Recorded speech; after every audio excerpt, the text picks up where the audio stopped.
Luther, so glad you can be with us this morning.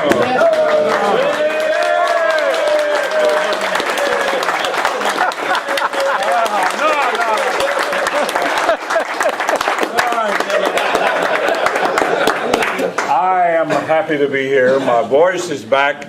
I lost it during that.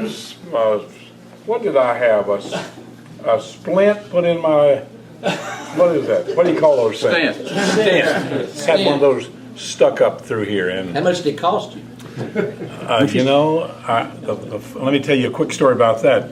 That fellow sitting right over there, he was on duty that morning. He said that I sounded so bad. He said, "I've called an ambulance." I said, "What'd you call an ambulance for?" "Take you to the hospital, and they'll come very quietly. Don't worry." I was mumbling or something that morning when I had this whatever they call it. And anyway, they got up there, and the two nurses, one of the nurses said, "Hold out your hands." "Okay, now grip my fingers.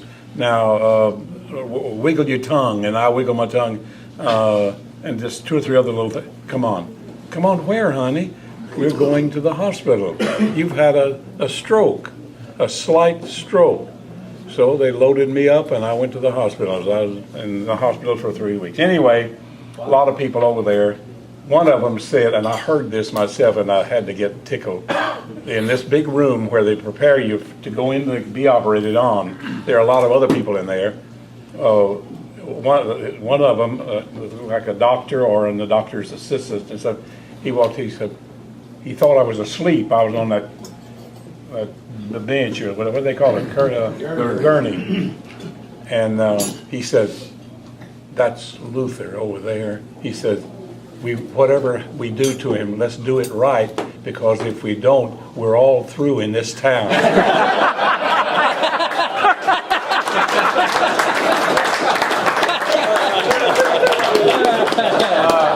But everybody's been so good, and David wrote something while I was in there. After he asked my permission to go ahead and write it and let him know that I was being operated on and everything. And I said, "Well, yeah, go ahead." I knew he had used good taste and everything, and he did, and that's when the word was passed around, and that's when everybody said, "Luther, I'm sorry that you're sick," and so forth. But the funniest one that I always get is they walk up to you and they say, "How you doing?" And I'll say, "Oh, all right." Then they get a little closer and they say, "Do you still drive?" I get that everywhere I go. Do I still drive? Thank you, David, for what you said. And I'm glad to be a member of this organization. Bob Johnson, it's good to see you again, too.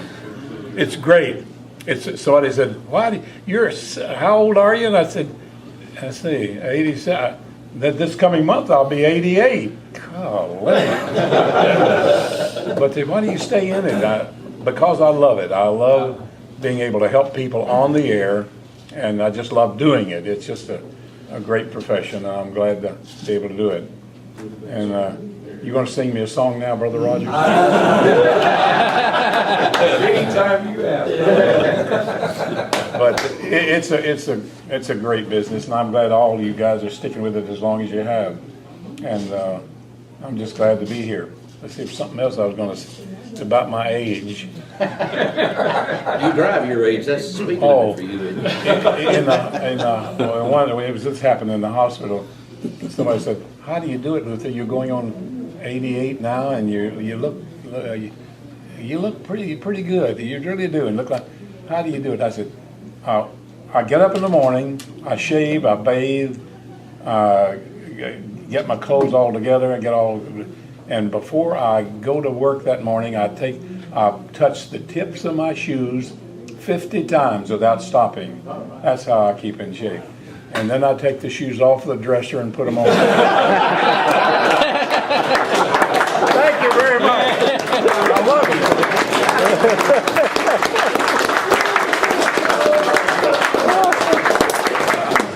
The longest running act in the history of television. Machines won't work, the commercials won't play, I can't get the phones on the air. That's why I'm in such a bad mood. He says, "Well, I can tell you're in a bad mood." He says, "Let me ask you something. You ever listen to Luther?" I said, "Yeah, why?" He said, "You think over at DEF the cart machines always work and the phones always work and the tapes always play?" I said, "I don't know, I guess things break down every once in a while." He said, that's right, they do. And have you ever heard Luther sound like he's in a bad mood? I said, no, he always sounds the same. He always sounds happy. He says, yeah, think about that. Taught me a lesson. Taught me a real lesson. That is, no matter what's blowing up around you, you got to take care of the listeners. Luther's always done that. Second quick Luther story. He had a birthday last March, and I came up with this great idea. I thought we could have a few people over to a restaurant or somewhere and just have a little birthday lunch for Luther. No gifts or anything like that. So I called Luther and I said, Luther, I know you got a birthday next week. I was thinking maybe we could get a few guys together just to have a little celebration. He goes, no, I don't want any attention. I said, no, I said, there's not going to be any real attention. Just some guys who haven't seen you in a while. Well, I don't want any gifts or anything. I said, no, nobody's going to bring any gifts. We just want to get together and see you. I said, we'd like to do it next Thursday. He goes, well, I tell you what, David, go ahead, but can you do it without me? So we're doing it with him right now.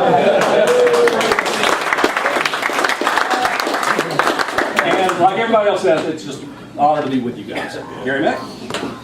I live in New Smyrna Beach, Florida now, and I'm a VP at a hospital that is about to start a construction of a new assisted living center, and I'm thinking this is a wonderful pilot group. As this was going on, I'm thinking I can get a bonus this year. We're close to the beach, it's just across the causeway, it's a good right fit. And Gary has contracts, and if you'll sign. That's right. Before you leave, see me. And There is a difference. And just in time for Christmas giving. So you can sign up someone over there. But boy, Nick, what a great set of pipes. But you said it right. This is a great fraternity to be a part of. It is so much fun to be able to come here every year and gather up and remember those great days that many of us still look fondly back on and that Luther still has. If we can see through the fog.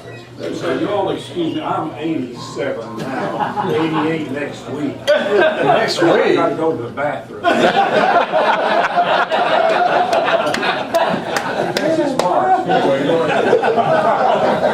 Anything I can to get Chickamauga Charlie to notice me, or to get Johnny Walker, who at night, would give me a job. And one of the first things I got to do was stand on the corner of what was then 9th and Broad and hand out, can you believe it, we gave out free beer. We'd have, distributed by Music Distributing, we'd have cases of beer, and Johnny Walker would get on the air and say, okay, the next 4 cars that are green that come by corner of 9th and Broad, we'll give them a 6-pack of beer. And here I am, 16, running cases of beer. Can you believe how times hand out free beer on the corner? I didn't even drink the stuff, but I did. But anyway, that's a whole other story. But one day I get to the station and a guy named Al Smith, who was our general manager, says, he hands me an envelope, go up to the city jail on Lindsay Street and get Rome. I just thought of this when you're done. Rome Benedict. I think Bob Boyer was second to Rome for the number of tickets you could get on your car on Chestnut Street out behind the Reed House Hotel. We all parked. Tim did a good job of that. Yeah. Rome had exceeded whatever limit, and they'd actually hauled his ass to jail. Wearing a 3-piece crushed velvet suit. I think it was kind of maroon or something. He's in a trunk tank wearing a 3-piece crushed velvet suit. And I was Rome's friend forever after that. I just want to get, that's what I cashed in on trade outs because I came and got him out of jail. Bill Miller. I'm Bill Miller, and I live in Knoxville, and I came to JetFly in December 1968. In fact, when I walked in here, I thought Johnny Eagle had called a staff meeting. Nick Smith was there, Ringo Van was there, Rick Shaw came shortly afterward, or maybe he may have been there at the time. And eventually I worked with Gene Levin, Ben Cagle, and maybe someone else here that I haven't recognized. Tommy Jet! Hey now! Father. I used to tell people that my dad taught me how to behave growing up, and Tommy Jet was my second father, and he taught me how to misbehave.